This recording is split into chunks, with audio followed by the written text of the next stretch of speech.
Жомарт Кемелұлы Тоқаевтың «Біз біргеміз» акциясын қолдай отырып, бір-бірімізді сыйлауға, түсінуге, қамқорлық көрсетуге ұмтылайық. Біз біргеміз. Жеке бас тазалығын сақтап, қолдарыңызды жиі жуып, кезектерде арақашықтық ұстап, барынша мүмкіндігінше үйден шықпай, өз-өздеріңізді қорғап, сақтап жүрулеріңізді сұраймыз. Карантин кезінде уақытты отбасыларыңызбен көңілді өткізіп, вирусты алдын алу шараларын қолдануларыңызды өтінеміз.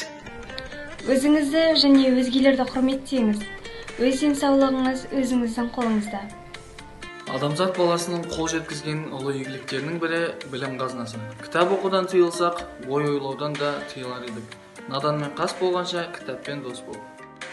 Елімізде болып жатқан төтенше жағдайларға байланысты номер 104-ші жалпы білім беретін мектептің Жас ұлан ұйымының өзін-өзі басқару ұйымы сіздерден сыртқа шықпай, үйде отыруларыңызды сұрайды.